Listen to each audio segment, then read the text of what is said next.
The broadcast is now starting. All attendees are in listen-only mode. Hi and welcome. My name is Brian House. I'm Marketing Director here at Acquia, and I want to welcome everyone today to today's Best Practices webinar, Deploying a High-Performance Reusable Web Infrastructure Using Open Source Drupal. It's a webinar with Acquia and DPCI. I'm joined by Joe Bahana, President of DPCI, and we also are joined by Mike Mainiero from the New York University Medical School, the Langone Medical School, who's going to talk about how they use Drupal across their department. So just to get started real quickly, we're going to learn a few things in the webinar today. First, we're going to see how a higher education institution, in this case NYU's Langone Medical Center, why they chose Drupal for their CMS platform and how they use it for turnkey website deployment. We're also going to learn about how DPCI served as an extension of Mike's team to help them meet their business goals. And then we're going to learn a little bit about how Acquia provides technical support and web services to streamline your Drupal site operations. So our agenda looks as follows. We're going to do some introductions. As we go through here, we're going to talk about Drupal in higher education. We'll their best practices, and Joe as well. And Mike, most importantly, is going to give us a demonstration of some of the things that they've done. And then we'll talk about how Acquia can help your organization do the same. We'll also have, at the end, questions and answers, and we'll open up the floor. You can also submit questions right in your control panel, and we'll review those, and we'll be answering those at the end as well. So to kick things off, I'd like to introduce Joe from DPCI. Joe Bahana is president and founder of DPCI, an interactive technology agency founded in 1999 that delivers integrated web content management, digital asset management, multi-channel publishing, and semantic technology solutions for organizations that need to publish content to web, print, mobile, and e-reader devices. Joe? Thank you, Brian. Okay, so I'll tell you a little bit about DPCI. As Brian said, we specialize in content technology. The company in 1999, and for us, it is web content management integrated with digital asset management and workflow and multi-channel publishing, which for us is publishing to web, to print, to mobile devices, to e-reader devices, and so forth. The types of businesses that we serve are higher education. We have a number of customers in the higher ed space, as well as media and publishing and commercial customers throughout the United States. And some of our customers include the NYU Langone Medical Center, as well as New York University. Sorry for the delay on the, we seem to be having, there we go. Duke University, Thomson Reuters, McGraw-Hill Education, Symantec, and others. So how do we help organizations like NYU Langone Medical Center? Well, we do software development and integration work for them, certainly doing a great deal of consulting for them as well, specifically around their internet strategy, and that could be a number of different things, as we're going to discover later on today. We also help out, although Mike Mainiero, who's going to be speaking in a little while, has some people on his team that do functional analysis. But what happens is sometimes if they have a large number of projects that are going on at any one time, they will call upon us to help out in that area. Likewise with project management, they'll kind of rely on us for that kind of help when they may be overextended at any given time. And then unofficially, we're serving as a sounding board. Mike and I will regularly meet and just, kind of talk either technical strategy or business strategy and so forth. So in essence, I guess what we operate as is an extension of the IT web services group. Whatever we do within that organization as a whole really goes through that group for a number of reasons. Obviously, one of them would be governance, making sure that things are done properly in accordance with, kind of Mike's grand vision for how things should be done. And again, he'll go into that in a little greater detail later. But also as a way for them to be able to move very quickly in implementations with the hundreds of different constituents they have without having to staff up and down. They've got a group like us who has the subject matter expertise and as well as the the knowledge of the technology and their particular situation to be able to execute.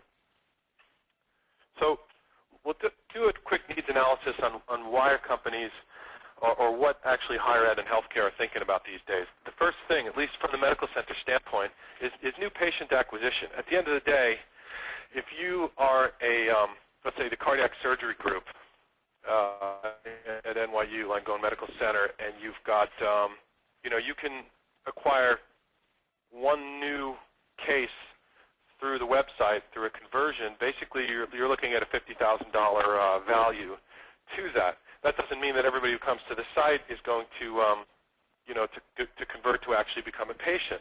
But at the end of the day, there's a real value in being able to be present on the internet and available, because frankly, a lot of people actually will travel thousands of miles to get a procedure done. And I pick out cardiac surgery because that group has a very unique proposition.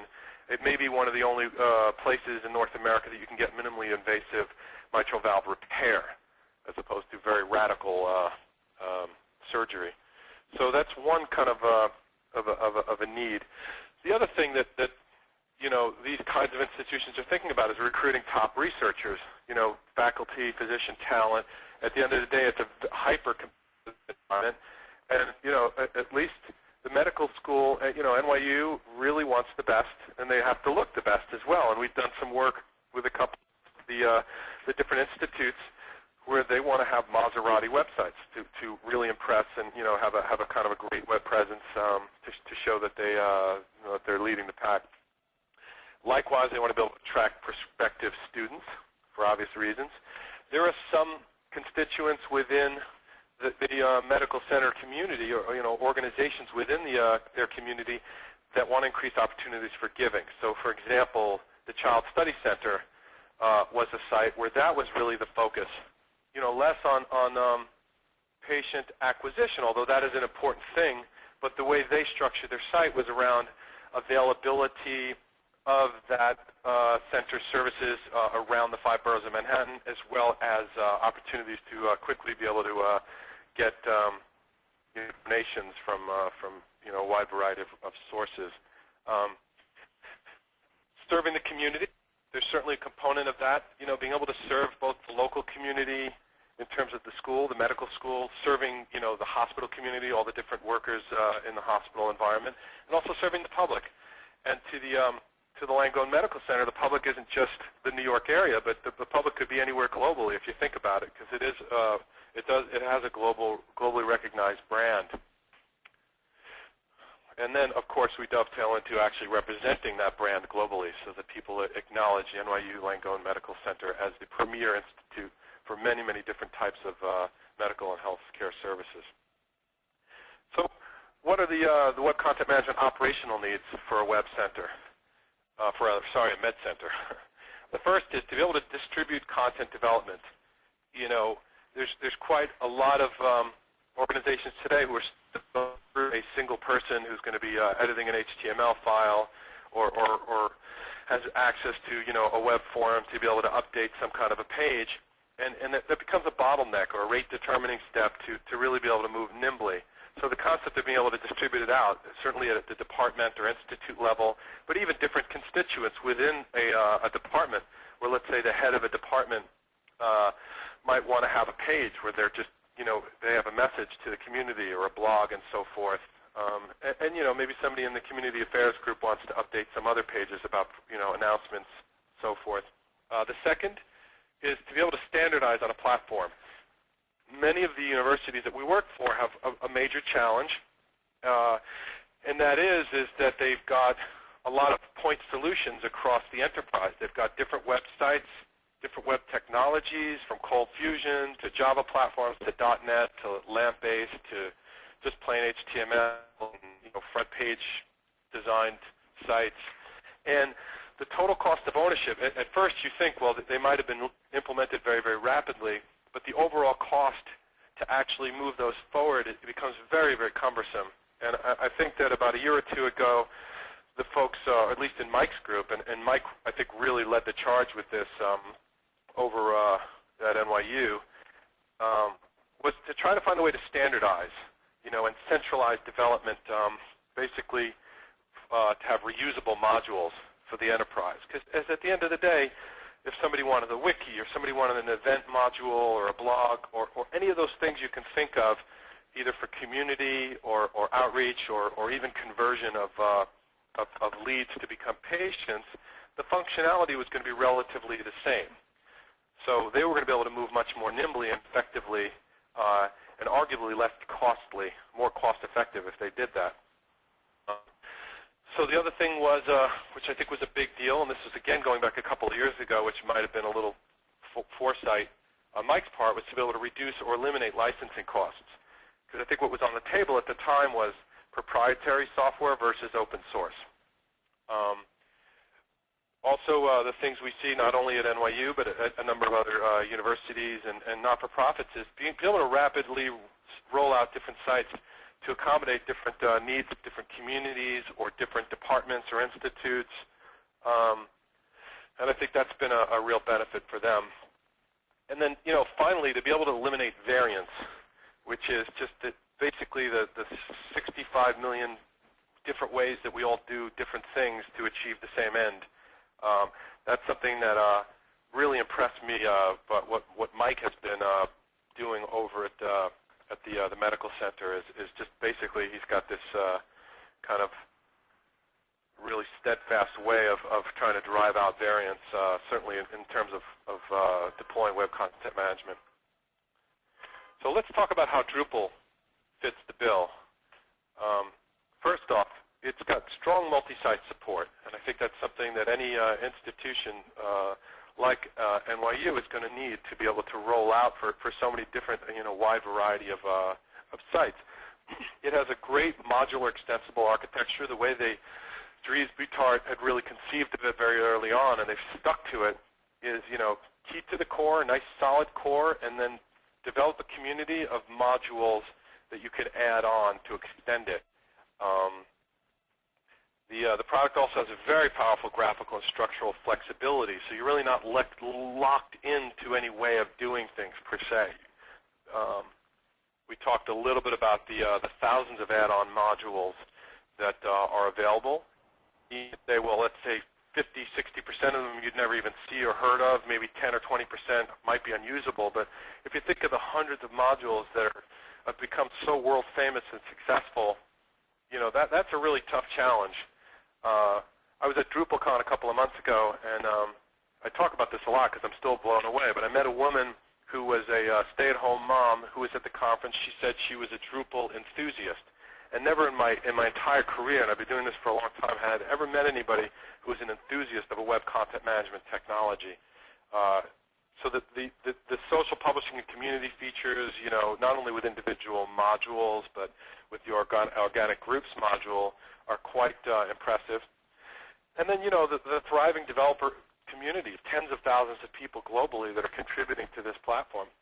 And I'd say finally, which is very relevant, arguably, to certainly for patient acquisition, is powerful SEO functionality.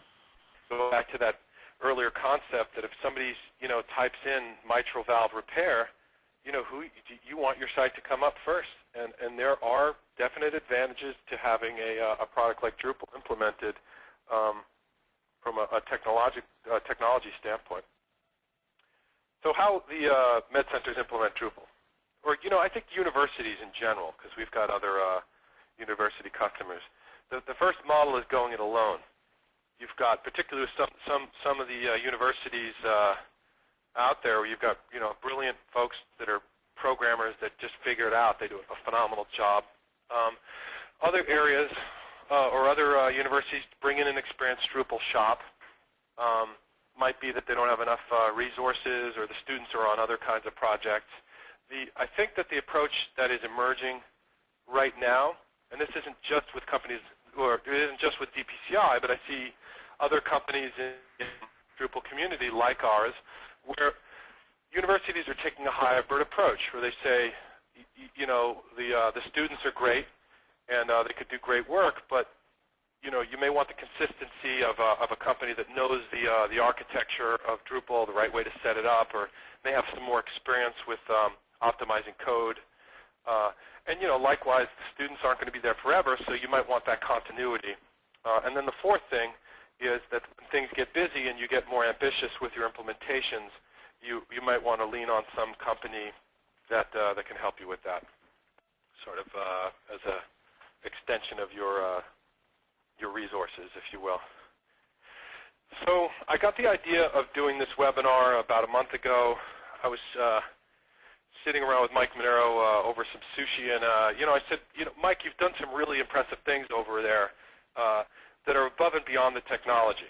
I think what Mike has done is really set up an operational center of excellence. He's created some best practices around the type of staff that he's brought in to support him. He's created operational protocols or best practices. He's created templates for how to roll out sites, how to do information architecture, really through end to end, how to engage a department, through to how to implementing and supporting them afterwards. And the reason why I find that impressive is that this isn't an easy kind of an environment he's in. You've got extremely brilliant people who are hyper-competitive in many cases. Some of them are extremely anxious about the way things going properly, and I think setting up this kind of a best practice center is a really challenging thing, and I think Mike has done a great job. So I asked him, and he consented to participate in this webinar. So Mike is responsible for hundreds of websites and applications across NYU Langone Medical Center. He's not just involved in web content management implementations. He's got a much larger purview than that. His platforms are supporting patient care, research, and education, so he's got both internal and external facing technologies. And he's also overseeing a full production web shop that includes all of these things. Not only that, but he's also managing relationships with companies like DPCI throughout the, panoply of services that his group is offering. So I'll turn it over to Michael now. Thanks for the introduction, Joe. I'm going to start with my first slide, how it empowers people. So Joe kind of touched on this module concept. With Drupal, it offers a centralized core architecture with a distribution of shared modules. So what this means to me is I can build one single system and roll out different departmental sites all using shared modules and not have to worry about one-offs and redundancy.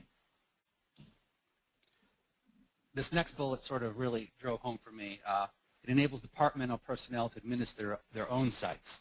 So with Drupal, I can set up a site, roll out a packaged Drupal site, send it off to a department, and I can give any level of sort of admin or security behind it. If they want to fully administer the site, tinker with the code a little bit, I could set that up. Or if we just have content contributors, I can also set that up. So that sort of flexibility is really powerful in a large organization or not-for-profit.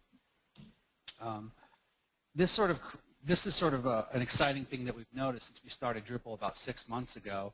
We have about 90 websites in Drupal now out of several hundred sites, and because it's an open source package that people can go online and learn about anytime, and it's not some esoteric proprietary content management system that you have to spend a lot of money for and go fly somewhere for training, and only if you own it can you actually get training.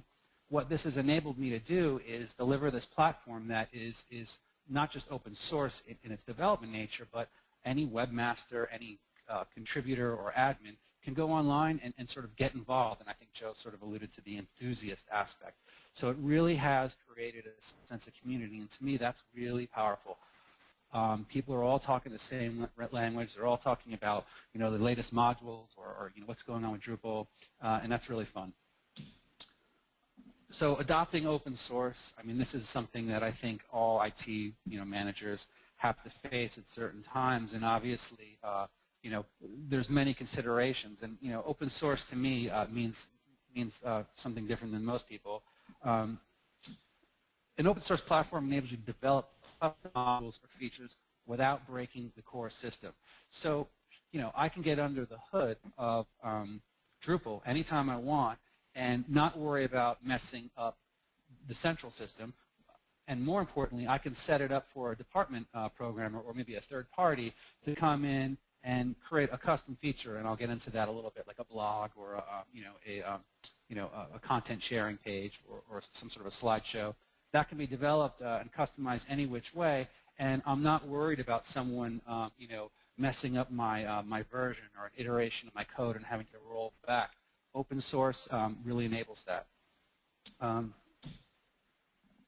This is another thing, for those of you who are familiar with Apache or the other major open source distributions, making your own flavor is really important. And what I mean by that is, obviously, you can download Drupal and start setting up a site, with a pretty small learning curve, but you tailor institution, and even further, for every department, institute, or one-off, if you will, you're going to need a tailored website, or it's just not, the days of static vanity websites are gone.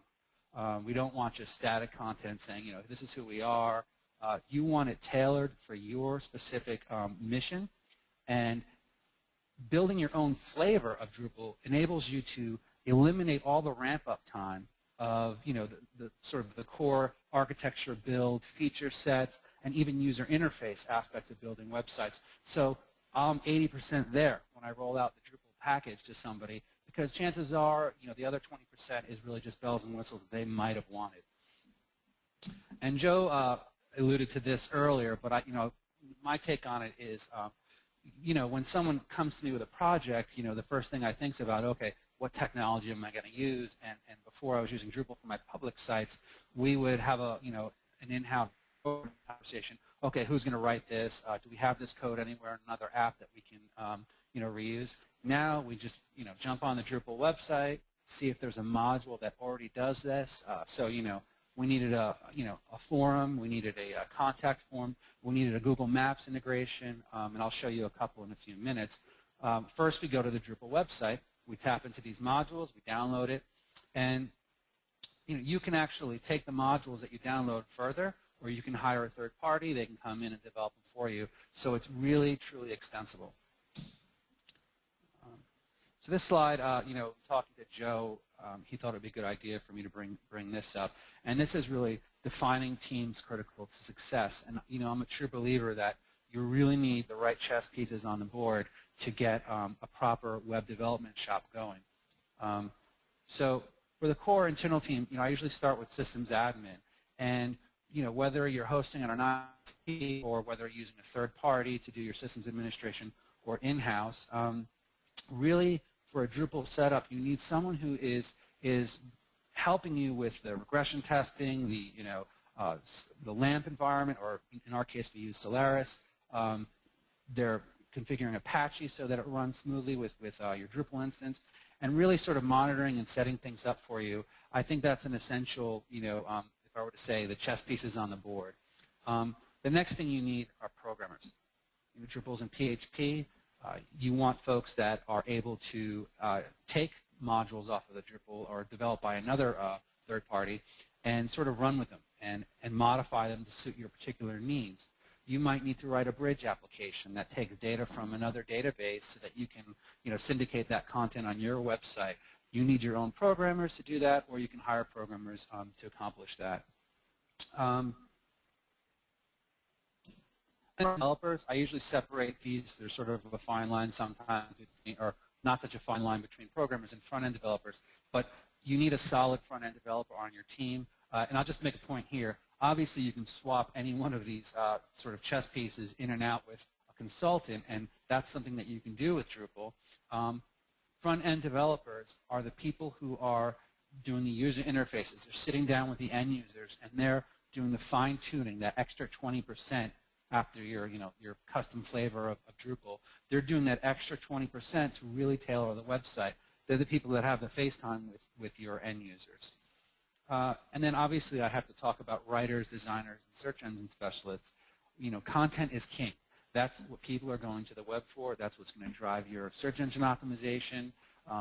They're basically, writers can also be departmental folks that have nothing to do with technology. Actually, we prefer departments to leave the technology to the firms and the core web team, and the writers are really just contributors. But it's a very important aspect of Drupal because the content is the lifeblood of the web. Designers can come in obviously several different flavors. I like to always have a designer that can do custom theming, or in this case, custom CSS and mock-ups, so that we can actually produce our one-off themes or sort of variations in our brand architecture. And then search engine specialists. This is usually hard to find, but Drupal does really enhance, and I'll speak to this for a second. It really, we found, enhances our search engine ranking. We see at least a 20% increase in traffic, 3 to 4 months outside of migrating an old static HTML website into the Drupal architecture. So Drupal comes sort of pre-equipped with the things that you need to do, the do's and don'ts, if you will, of search engine optimization, and really enforces that. And Go helps out a lot with that too. And I just put external teams swapping in and out resources. I don't think any core web team with their day-to-day management and their new builds and everything like that can keep up with the today's online publishing. So you need to be equipped to swap in and out resources at any time, whether that's a programmer, a front-end developer, or a writer. And because you have such control with roles, and if you set up your sort of development, staging, and production environment properly, you can have a new person, if you will, come in and just sort of hit the ground running, which I think is really great. You sort of augment your core efforts and can really sort of crank out websites. So there I have my DPCI or consultants, design firms. Maybe they're just doing designs for you, and you're implementing those designs. So I'm going to talk a little bit about operating in a higher education setting. So in my experience traveling around, working with other institutions in previous jobs, and just sort of speaking amongst the higher education community, it really is the wild west. And what I mean about that is, everyone knows someone who can develop websites. And in the late 90s and early 2000s, there's a sprawl for getting up static vanity websites, and it was great for the web business. But what it created was a lot of these sort of fluff websites that are just stale content that's not really updated, and more importantly, from a higher education perspective, on different systems, different servers. One group has access to the home page. It's on this server. So that, to me, is that's a real problem, for an institution, because it's the redundancy issue. So why is it the Wild West? What I found is departments, and I think most of the folks at other institutions agree, departments like their own identity control. Obviously, you're going to have a master brand architecture, but the control and the ability, or back to the empowering concept, that has to be there. And if you can't offer varying degrees of customization and scale back the control, so for example, I might have one department that I give very little control of because they don't have the proper chess pieces or resources in place to really manage the site. I don't want them to break it, but I want them to be able to edit the site. So sure, no problem. You guys can edit the website and the WYSIWYG Drupal on the browser. Whereas some department might say, hey, we want to hire our own resource to work with you guys, and okay, here's your website. It's a Drupal package, and I can scale that degree of control back and forth. And I found that is a really good way to sort of navigate the aspects of working in higher education setting. So this flexibility and agility is really essential. And otherwise, you will find yourself, in my experience, you will find yourself constantly trying to sell what you're doing. In this case, you can just sell a reusable, very structured architecture. So I'm going to take a few minutes and just go through a couple of websites that I have and talk briefly about my experience with them. This is the first website that we actually engaged DPCI to work with us on this, and this is my first foray into Drupal. And this is a 2,000 something page website that has a lot of visitors. It's for parents, with children mental health, and we had a very short time to build this, so DPCI came in and helped us roll this out. But we're able to do a lot more in this site now because it's in Drupal. For example, I was able to take, I was able to convert a lot of this website into Spanish because I can just set up another module, for the Spanish side and work on it that way. Where if I had static content, it would be a lot more difficult. We also have a lot of connect pieces here, like newsletters. These are all modules that come with, either come with Drupal or you can download them. Newsletters, forms, surveys, quizzes, news aggregators, the works. So this was sort of our first site, and I'm going to take you to our second site, actually, that we did in Drupal, which was the Cancer Institute. And if you'll notice, this is really following the master brand architecture. The user interface hasn't really changed. They're actually using the same exact Drupal core, but they're using a different theme. So we can, if one day we decide to and we need to change the color scheme on one site, we can flip it back and forth. What's pretty cool about this website was we were able to integrate third-party content with our own custom Drupal module.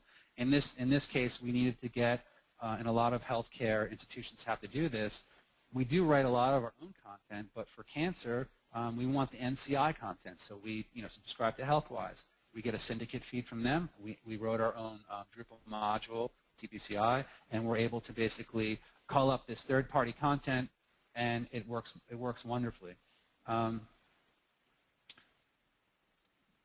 Let me take you to another site. This is one of my favorite sites, and we have about 90 right now. But I like this website because it's very well managed by one of our webmasters, and I'll actually just briefly log in and show, for those of you who have never actually been in Drupal, just to show you what it's like. So here I am. Now I'm just a regular browser or just an internet user. Okay, and by the way, we had a module here for survey. There's a request to be contacted. There's all sorts of things on here. She's syndicating news feeds from another page, which can be aggregated all sorts of ways. But if I were webmastering this, I can just simply go to the login page, type in my login account.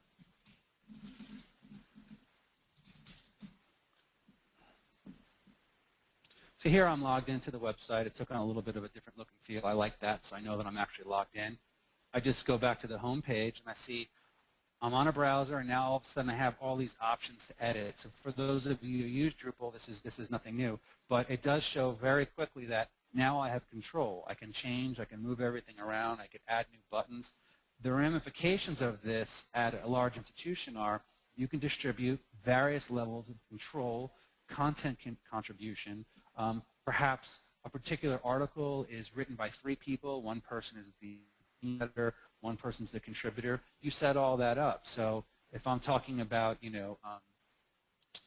for new patients page, for example, and I want to edit this, I just click on the edit button at the top. Depending on my role, I'll be able to edit things. Some people won't be able to publish it live. In this case, I would. And here I've got a classic WYSIWYG editor. I could submit my content. I could do all sorts of things with this content. I'm forced to put in title tags, do some semantic information architecture aspects around the content, which helps structure it. So that's a very basic, walkthrough, if you will. And I'll show you one last thing with this site that I find that was really appealing to me as someone who meta-manages a lot of websites. So here, I can enable this webmaster for this department to have access to all of the administration features that Drupal serves up. For example, here I can create content at different type. These are just different page types someone set up. I can control users, so it shouldn't be the core web team's necessarily job to decide who's going to be editors, users, etc. They can take care of all of that. And just some other cool things like setting up 301 redirects, URL redirects. I thought that was really cool. And just a quick glimpse, this site has a lot of custom modules and third-party modules, but they're all right here. You can access them. So you give someone a dashboard to control their website. It really takes it to the next level rather than every little thing has to be submitted as a ticket to us. And there's one that I want to show everyone that's sort of in development, if you will, and that's our Video Central.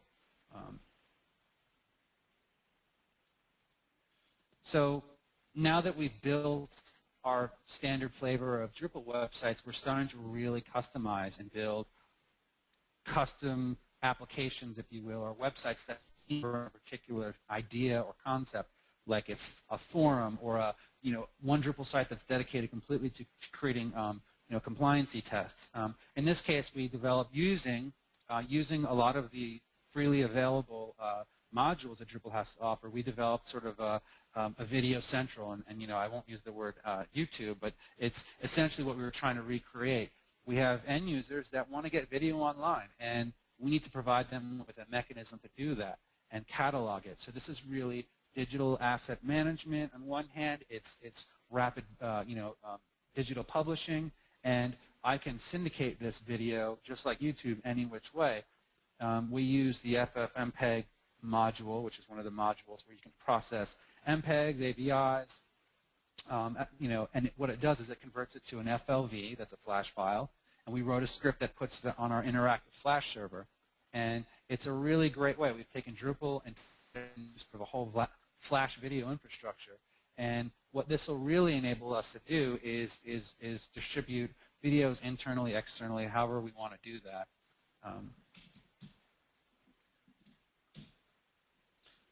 So the last thing I want to talk about is measuring benefits and returns.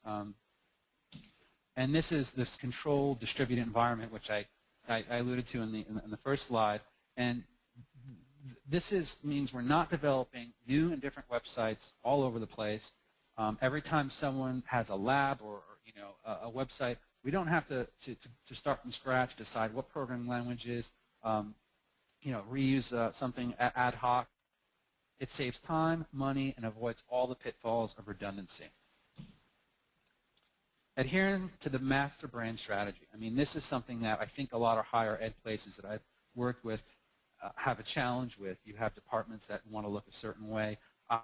You can't be draconian in your enforcement of that, but you need to be able to be flexible, but at the same time, you want to be able to control everything across the board if need be. So with Drupal, because of the way it's tiered, the design layer is separate. It's a theme. You can apply it to the site. I can change a header across 90 websites in an afternoon, whereas that would have been a one-month project. And turnkey website deployment. Turnkey is one of those popular buzzwords that I used to kind of roll my eyes at. But what I like about it is you can develop a site that's prepackaged. Efficiency is key. And this takes me back to my statement earlier. By creating my own flavor of a CMS, I can offer up a package distribution, making production extremely efficient. So, turn it over to Brian.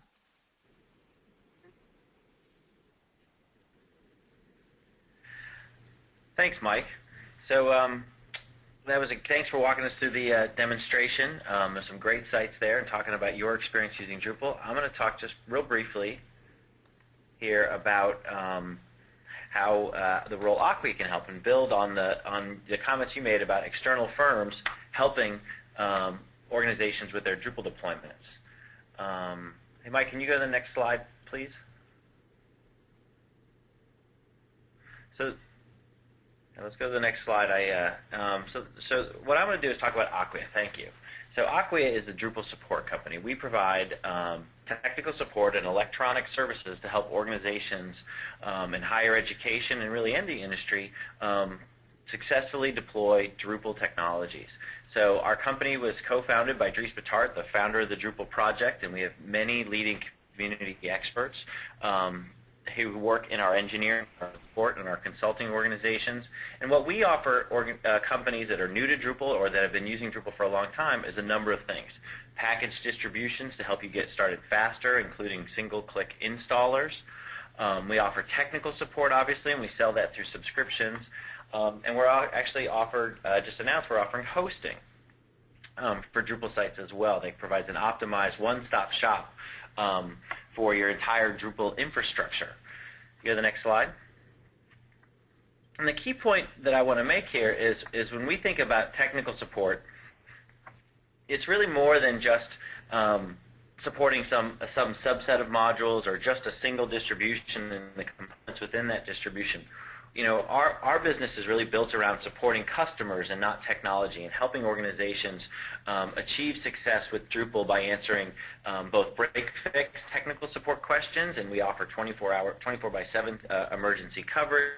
Also advisory support. What's the best way to build your information architecture? What are the best modules used to build your requirements and supplement the types of activities that Joe mentioned earlier in the session today to help organizations be fast and agile and efficient when they're building out their Drupal infrastructure. And the most important thing is that support covers all of Drupal 6, the current major release of Drupal. That's all modules, both Drupal core and community contrib, all themes, and any custom code that you may have developed for those modules. And so what do we sell? We actually sell subscriptions. These are annual subscriptions to what we call the Acquia network. The Acquia network is a management console or an operations portal that helps you manage one or more Drupal sites. It's a place where you can navigate between your sites and see site usage statistics, the number of users, the number of comments, the number of nodes you have. You can also see things like spam blocking and the amount of spam you're getting if you're using one of our automated electronic services. It's also the place where you interact with our support organization. So you submit tickets and you work those tickets from submission through to some satisfactory resolution, whether it's a fix of a problem, whether it's a reconfiguration, whatever that might be. We help you work that through to solution. You have a team working on your side, helping your team fix problems faster and making sure that your websites meet their service levels. In addition, we have a number of electronic services that help extend Drupal websites. One I mentioned is our automated spam blocking, but another one that we just announced this quarter is Acquia Search, which provides faceted search capabilities and content recommendations on a site, and it's hosted. The infrastructure for that is in the Acquia network in our cloud. So you have no technology to manage. You plug in a module to your Drupal site, and you get really powerful advanced search capabilities on your site that keeps people on those sites longer, gets them more page views, on content faster. You go to the next slide. And really, you know, as I mentioned, it's all about helping organizations succeed and really creating productive partnerships with our clients and our customers, as well as our partners like DPCI, to make sure that we're all focused on the success of the customer and make sure that they achieve their business goals with Drupal.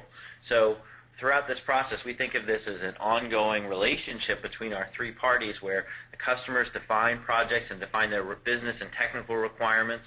We have partners like DPCI and many others who design, build, and deploy those websites. Acquia doesn't build websites. We have a vast partner network, of which DPCI is a platinum partner to do that. And then Acquia provides sort of the ongoing maintenance and support for those sites. We are, for instance, we replace a maintenance contract that you get from a traditional proprietary software vendor, and we're to Drupal what Red Hat is to Linux or what Canonical is to Ubuntu. Maintain and support that site so you again achieve the business goals that you've set out.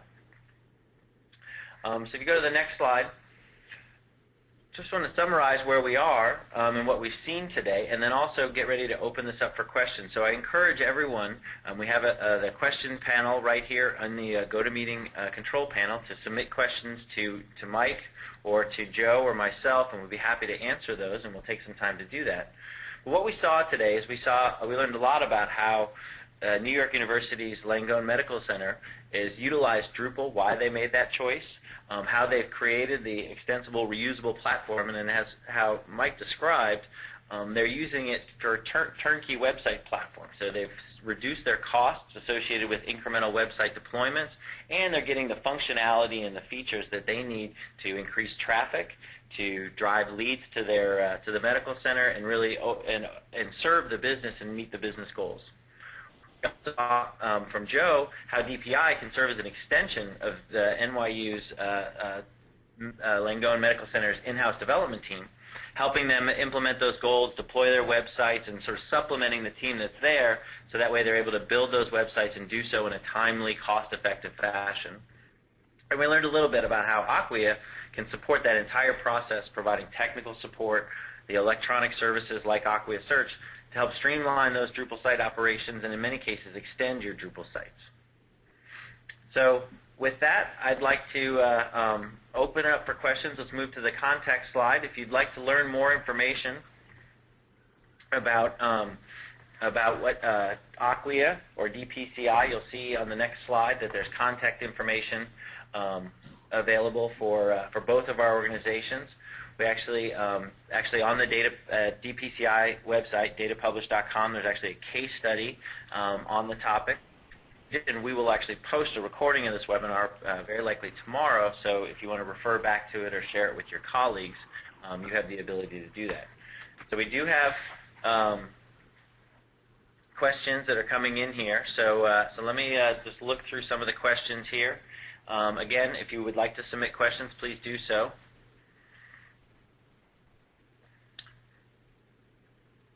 So here's one, let's see. So here's a question for Michael. Have you documented or published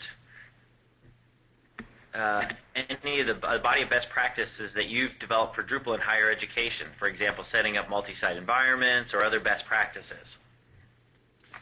No, unfortunately, we haven't. All of our documentation is done in our in-house wiki, so we haven't published anything at this time.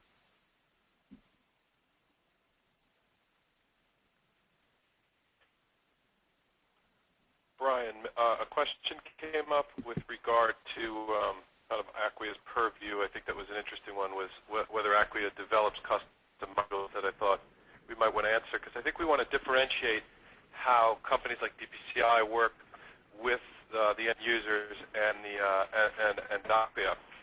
Since we basically come in, do the Drupal implementations, including module development. A lot of our successful customers also build modules, and they do development as well. So it becomes kind of a partnering type of exercise, although some customers don't have those resources, so we'll do more of it.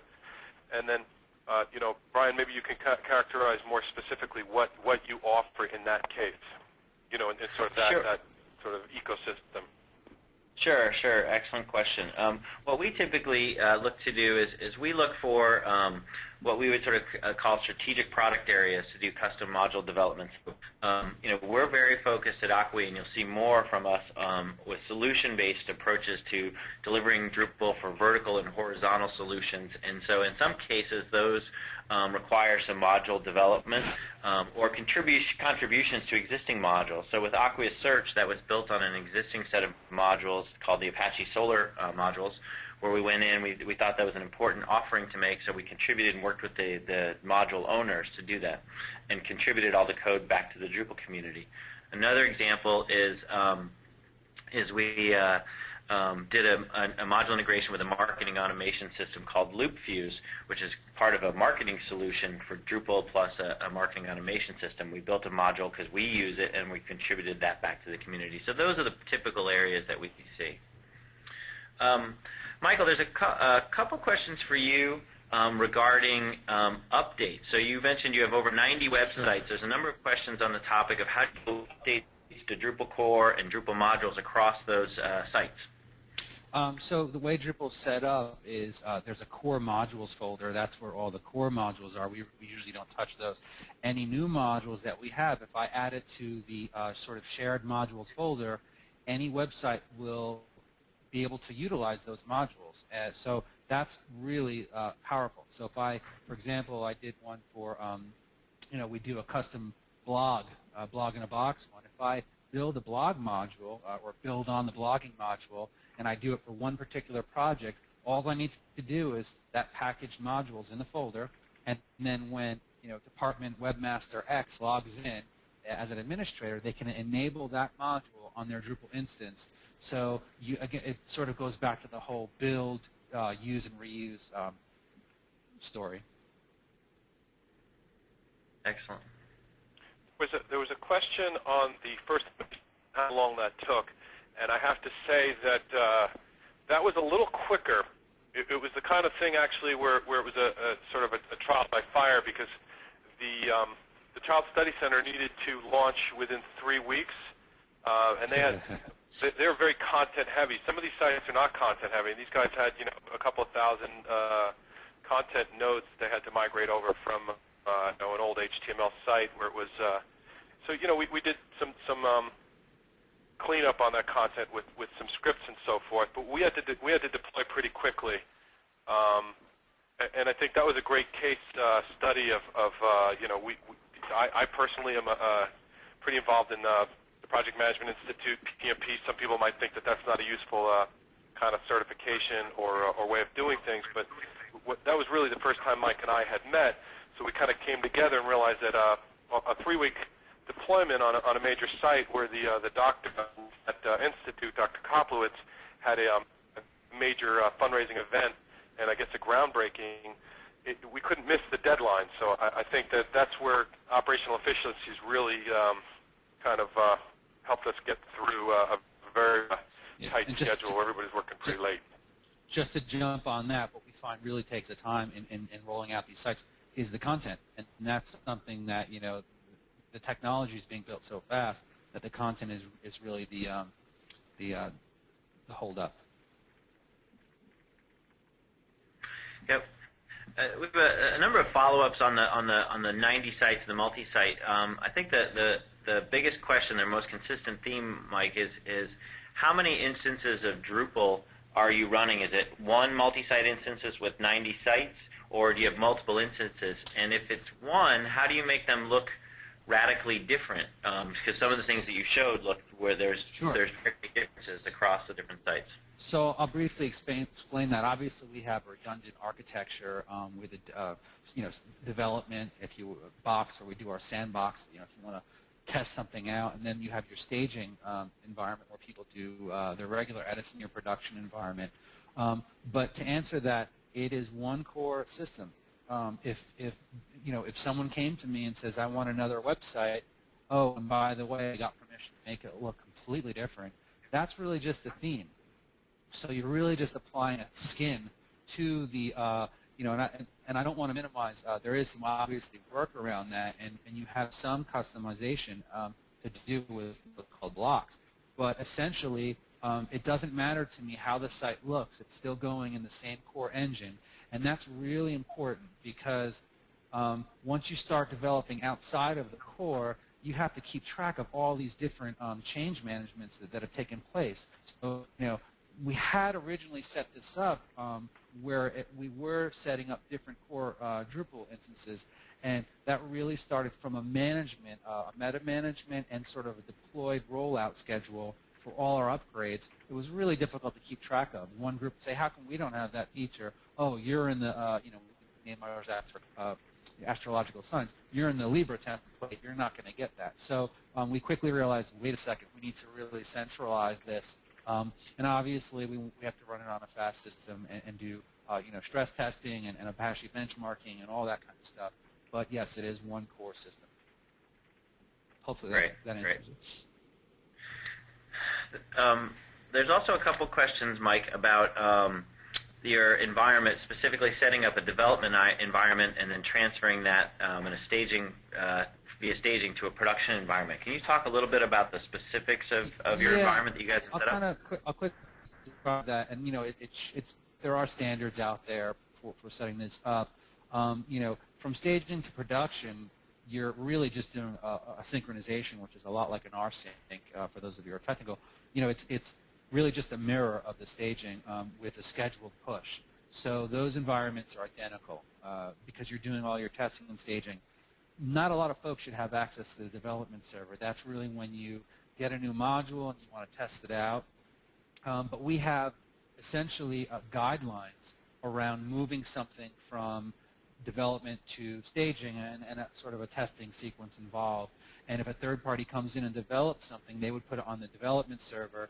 We first do our sort of testing around it there, see if it breaks any other modules, all that kind of stuff. And anything developed has to, so we won't just take any module or any developer for that matter. It has to, it has to comply with our standards that are extensive. And more importantly, we don't want to do hacking in the system. I mean, it's very easy to just start, oh, I can make a fix and do this, and next thing you know, you have a one-off, and it's when you upgrade a theme or you go to a different version of Drupal, you have all this sort of back work that you need to work around. So from staging to production, that's really just a mirrored synchronization And in a development environment, I always recommend there's several levels of that too. If you've got an aggressive programmer in a department, you can give them their own sandbox that is essentially a real playground, and then let them work in sort of another tier, which is a more controlled environment. Hopefully that answers that question. Excellent, excellent. There's a couple questions that about Acquia that I wanted to touch on real quickly. The first question was around Acquia hosting. A few people asked about that. They're correct. We don't have anything on the website today. We're hosting. You'll see something on the website very soon. But if you're interested, we have a number of hosting clients today. That it's in a shared hosting environment in the cloud. It's optimized for Drupal, and please feel free to reach out to us. We'd be happy to share more information for you on that. Someone asked, is Drupal.org to Acquia what Fedora is to RHEL, and would the Acquia release be viewed as a stable production platform? One thing I do want to make clear is that Acquia Drupal, our distribution, is the exact same code as available on Drupal.org. There's no difference between those two to the codes. All we've done is package modules and Drupal core from Drupal.org and put them into a package that expands the footprint and the foundation of your base install, and also helps people that are new to Drupal get started.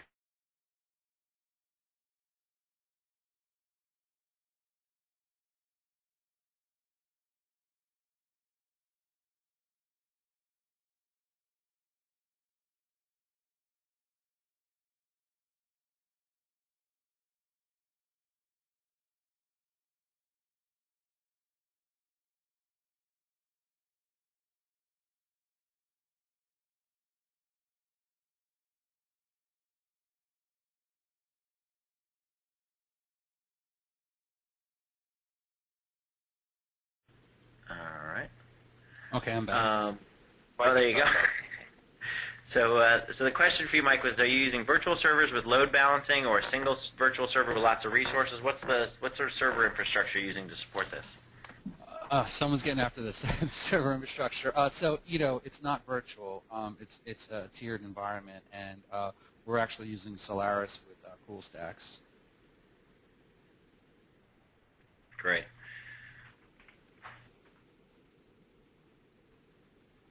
I think we're just about out of time. We got dozens of great questions. I was wondering what we'll probably do, I guess, is try to reach out to the individuals that asked the questions with responses as best we can. And then if you want to follow up with any of us, you can actually grab these email addresses or telephone numbers that you see on this slide. Do you want to take one final question? Do we want to pull out of this? Actually, I do. So there's one last question that came in for Mike that said, content producers, do they make changes to the production site or the staging site? Always the staging. So, that's something really, really important. The production environment is pristine, and really, if it's sort of like the systems admins who take care of our servers, if you will. They've got it's in the data center. No one's allowed to touch that production server, so even my own team is only logging into the staging server. The production server is really just a read-only. We don't want anyone, one little thing, that changes on that server can wreak havoc on a lot of things, especially from a security and permissions perspective. Excellent. Actually, I got one more question, Mike. This is for you and Joe, and it was the top rotator graphic that you showed on the end on some of the sites was described as lovely. Is that something that is done with a module, or did DPCI was that custom development to build that image slider? That's just I believe they're referring to the Flash. That's just a Flash animation that we call. Yep. Joe, you want to talk about that? No, I didn't build it. One of my staff did, so I can't answer that. Yeah, we build a few of those. So essentially what that is it's just a Flash rotator, and they're pretty common on different sites. And we actually use XML within a module to call an image. So for example, if you wanted to update those rotations, you just drop a JPEG in a folder, and it gets picked up by the via XML and delivered to the Shockwave flash file. So there's a couple of different flavors of those that we put on the different sites, probably looking at the Child Study Center one. They usually develop nice ones. And really all it entails at this point is for a designer to come up with a fresh design, with the right aspect ratio. They drop it in a folder, and it's right up there. Great. Well, I think we're past the hour here.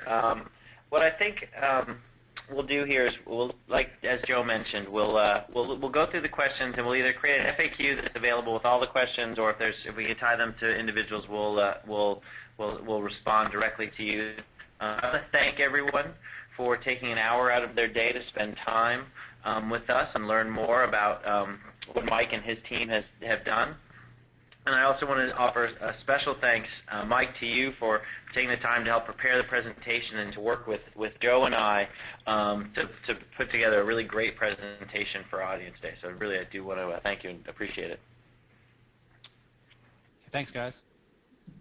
And with that, it's a wrap. Thank you, everyone.